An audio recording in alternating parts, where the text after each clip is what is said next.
Salam sama gars yi, j'espère que yéen a ngi ci jàmm bu baax, c'est Sané Business Trading. Alors tey dama ne xaaral ma tontu message yi may jot. Bon duma mën a tontu message yëpp mais dinaa tontu minimum beaucoup de messages yi nga xam te dama ko jot ci e-commerce. Depuis pas mal de temps, donc je reçois pas mal de questions, que ce soit sur Instagram, que ce soit sur Facebook, sur WhatsApp, etc.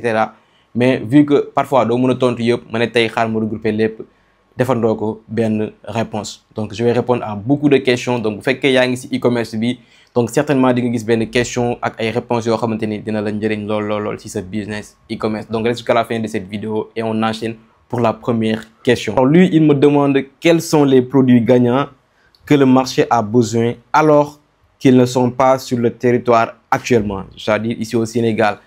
C'est Papa Camara qui pose cette question.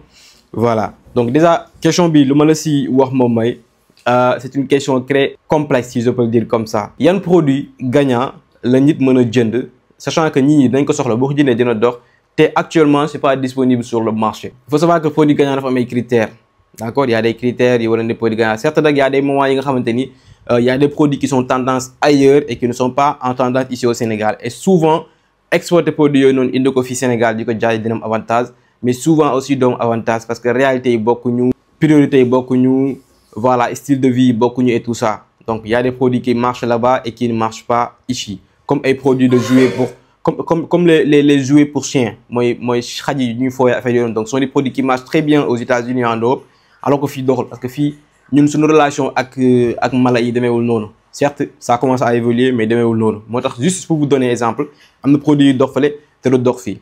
Mais ma lay jox ay directives boo bëggee trouver ay produits yoo xamante ni ça marche ailleurs, yaa ngi comprendre, et que c'est pas tout à fait disponible sur le marché ici, d'accord? Mooy da ngay taper sur la barre de recherche moo clé yi may la affichal fii nii. Bi si njëkk moom mooy TikTok made me buy it, Amazon Find, moins 50% de réduction. Donc moo clé yooyu noonu boo ko tapé si barre de recherche sur TikTok, donc on va t'afficher donc des centaines de produits nga xamante ni. Donc ce sont des produits qui se vendent actuellement aux États-Unis, sur le marché américain ak fi nga xamante ni moom mooy sur le marché européen. Donc après nag il faudra faire une étude, def ay recherche genre sur Google, def ay recherche sur Facebook, Meta, xool ba xam t'as des concurrents qui le vendent ici, soit au Sénégal ou bien dans la sous-région. Donc avec ça di nga xam ba xam produit bi ça marche oui ou non. En tout cas nga defaat un peu plus de recherche. Après aussi bien sûr il faut faire le testing comme ni ma ko waxee rek. Produit bu nekk balaa nga ko commander une grosse quantité, il faut bien faire ta boutique, tu lances le testing, tu vois si le produit marche bien oui ou non avec différents créatifs. Yaa ngi comprendre nga xam ba xam dox na wala doxul. Donc loolu laa la mën a wax ci question boobu noonu. Et on enchaîne pour la deuxième question. Mu ne j'aimerais savoir s'il est possible pour une même boutique Shopify d'être connectée à 2 comptes publicitaires Facebook différents. Si oui, cela peut-il engendrer des conflits ou complications dans la gestion des campagnes publicitaires et du pixel? Merci d'avance pour votre éclairage. Alors question bi moo gën a technique ci question yi ma jot yëpp. Voilà moo tax ma ne xaar ma njëkk koo répondre. ñu comprendre mooy dafa bëgg a xam ba xam est-ce que mën na nekk ci même boutique Shopify, ci benn boutique Shopify bi, ok, nga connecté ko ak ñaari compte publicitaire yu bokkul. Comme benn compte Facebook par exemple, xam nga compte Facebook bu nga see créer ay compte publicitaire yu bëri, yaa ngi comprendre. Si ñaari compte publicitaire yëpp yaa ngi comprendre nga connecté ko ci même boutique Shopify bi, loolu lay laajte ba xam loolu c'est possible.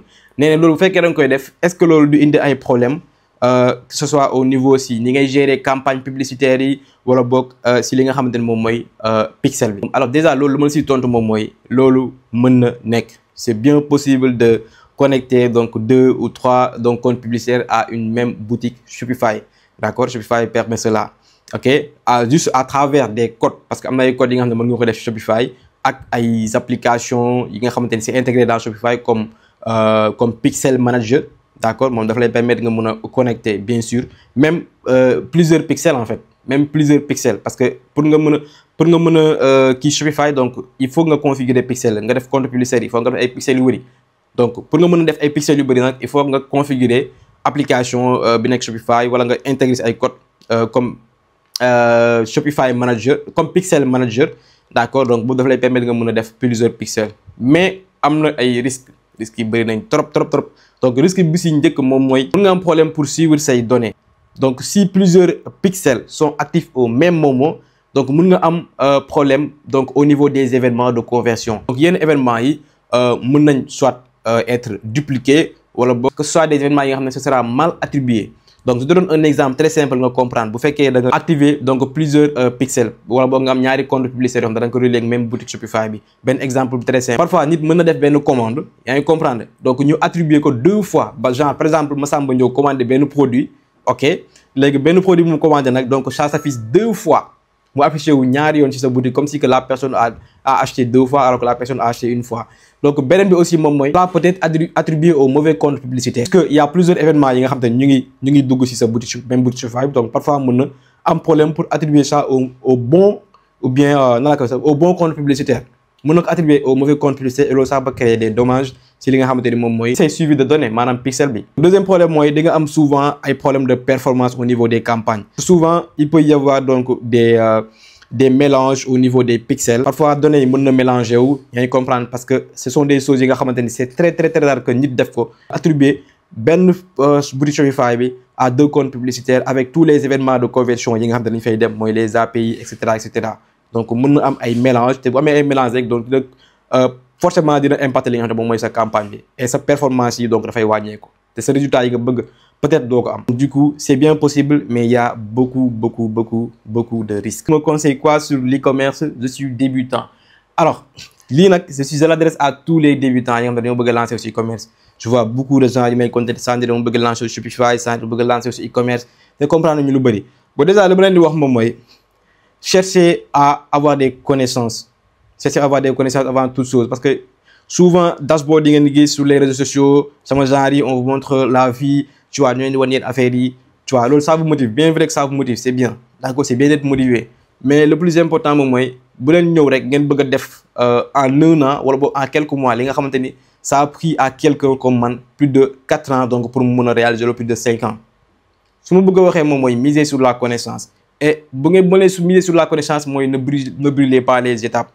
Parce qu'il y a 2 différentes manières de faire du e-commerce. Vous comprenez? Il y a e-commerce basique, d'accord?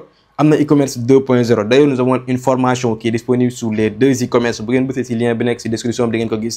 E-commerce basique, c'est Alibaba, d'accord? Ou le sourcing local. Soit vous avez des produits ou vous avez des Alibaba. Donc, deuxième bi, c'est la première étape. Deuxième bi, c'est lancer un boost. Que ce soit sur Facebook ou sur TikTok. Rediriger les clients sur WhatsApp. Il faut vous donner une boutique e-commerce. Clients yi ñëw sur WhatsApp bi ngeen waxtaan après ngeen livrer leen loolu mooy e-commerce basique bi loolu laay conseiller débutants yi yaa ngi comprendre am na nag beneen e-commerce bi naan e-commerce 2.0 mooy Shopify bi donc loolu rek mooy différence bi à la place fait au lieu ngay def bourse fii da ngay lancer campagne publicitaire nga rediriger clients yi sa boutique e-commerce pas sur WhatsApp mais boutique e-commerce les gens ils vont venir et ça va être automatique ñu commander après nga livrer leen nga woo leen livrer leen yaa ngi comprendre soit tu connectes ça avec une entreprise de livraison donc loolu mooy e-commerce 2.0 mais pour un débutant li ma lay conseiller moom mooy e-commerce basique. Alibaba, tu achètes des produits, tu boostes, les clients vont te contacter sur WhatsApp, tu fais le closing, après tu livres. Avec l'expérience, au bout de quelques mois, arrivé à un mois, c'est le moment pour moi. Donc j'ai assez chiffré, il faut que je migre sur e-commerce 2.0 et je crée une boutique Shopify ou bien d'autres plateformes d'hébergement de sites internet. Donc, là, je conseille qui débutant qui veut lancer aussi e-commerce. Nous avons une formation sur l'e-commerce basique. N'hésitez pas à checker. Tu sous la description de la vidéo, lien il faut vous donner directement qui sont différentes formations. Le coût par achat, nan nga koy xamé ak yan chiffre nga xamni boko amé rek nga né baxna quoi bu fa yémé rek nga né baxna. Alors déjà coût par achat boko déggé mom moy ñaata nga paré pour fay Meta pour chaque personne bi nga xamanteni jënd na ce produit. Donc c'est au niveau des publicités, moi chez PA. Donc il y a beaucoup de paramètres, il y a les CPC, hein, il y a beaucoup de quoi, beaucoup de paramètres qui sont subir. Mais le coût par achat c'est très important. Je sais pas, dans le mot me poser question bini. Coût par achat, il y a rien à faire pour faire Meta pour bien budget de sa publicité. Alors ça dépend des produits bien jaay. Si tu as un produit qui a une bonne valeur perçue, par exemple, il y a un coût à 2000 francs et tu le mets en vente à 10 000 francs par exemple. Donc il faut coût par achat. Si tu as un coût par achat compris entre 0,10 centimes ba 0,70 centimes. Faut barna quoi en fait. Dollar quoi. Barna. Ça dépend des produits bien. Mais vous faites que vous avez un produit high ticket, tu le vends à 25 000 francs. donc coût d'achat même si c'est à 80 max 90 dollars par achat, 90 dollars, donc 0,90 dollars baax na. ok maintenant ce qui est pas normal moom mooy mu dépasser 1 dollar di dem, donc loolu baaxul. coût d'achat boo xam ne 1 dollar dem, donc loolu day tax publicité bi facilement dafay gaaw a dagg. donc coût d'achat nag pour ngeen jouer si nag il faut changer de temps en temps les créatives, vidéo créative yi, testing bi il faut ngeen changer créative bi, bu fekkee dafa yéeg ngeen changer créative yi, créer beneen campagne, tu vois un peu. donc noonu laa leen di conseiller parce que man exactement noonu laay def, je joue sur les créatives. Comment bien débuter en e-commerce et réussir dans ce domaine? Pour bien débuter en e-commerce, il faut commencer par l'e-commerce basique. Mais il faut savoir bien gérer son argent. Savoir bien gérer son argent. Fait que vous pouvez réussir ce qui est. Parce que si tu ne sais pas gérer ton argent, les gars, mon gars, tu peux faire des millions. Mais si tu ne sais pas gérer ton argent, ça revient au même. C'est comme si tu ne gagnais rien. Gérer son argent, c'est aussi bien sur son train de vie. Les dépenses que tu fais quotidiennement, que ce soit ak li nga xamante ni relation yi ngay am ak voilà quoi, ça entourage, parce qu'on est en Afrique et souvent ton business c'est pas ton business, sa xaalis nekk sa xaalis mooy sa xaalis famille. En gros loolu mooy suñu mentalité. moo tax il faut savoir bien da ngay deedeewul ba génn si, su ma la ko mënee wax da ngay deedeewul ba génn si, deedeewul ba génn si. mel ni yoroo tu fais rien, yaa ngi à la recherche d'emploi, defal da ngay deedeewul ba génn si. nayal ci sa bopp, mais tamit il faut jamais oublier d'investir encore sur son business. Cette fois-ci, si tu as commandé 100 pièces sur ton article, prochain article, tu dois commander le plus que ça. Même si c'est le même produit ou bien si c'est notre produit, tu dois augmenter le débit. Business dans les magasins. Business dans les magasins. Lorsque tu fais que correct, il y a un stagné et c'est pas bien pour toi. Si tu as beaucoup de choses qui sont neex. Waa ji nee ne loo xam si ñoo xam ni dañuy jënd bagage Chine bëgg see jot lu gaaw, maanaam mënuñu patienter jaarale bagage yi par avion ñu taxé leen par kilo bi bëri bagage yu ñëw ñu ne non man mënu ma see génn perte naa. yaa ngi comprendre. je répète encore la question, mooy ñi nga xamante ni dañuy commander ay bagages Chine comprendre ñu système bi, yàqamti jël bagage yi jaarale ko par voie aérienne parce que dañoo yàqamti jot bagage bi. yaa ngi comprendre. mu def 15 jours wala 10 jours mu ñëw transport bi cher tellement parce que par kilo la ñu jaay ko génnuñu si na waaye non ça c'est de l'arnaque nag. Il y a tellement de gens ils sont victimes ça. Ils sont victimes, mais ils sont victimes de leur propre méconnaissance. Parce que l'union xamul la quoi, ñàkk xam la wala ñàkk na la ko mën expliquer ça. Ils sont victimes d'eux-mêmes. Les gars, yàgg naa leen ko wax. E-commerce dafa am lu muy demee. E-commerce c'est pour les patients, e-commerce c'est pour les endurants. Yow mënoon da nga bëgg def chiffre, yaa ngi comprendre. Nga calculer ni par exemple boo commandé ay produits yu mel ni comme par exemple ay mixeur. yaa ngi comprendre. mixeur yi benn bu si nekk par exemple supposons que benn bu si nekk mi def 1 kilo. yaa ngi comprendre nga jël si par exemple 20 pièces. ok donc bu fekkee 20 pièces yi donc benn bu nekk benn kilo, donc 20 kilos lay doon. sachant que le kilo c'est à 7500, donc defal 7500 fois 20.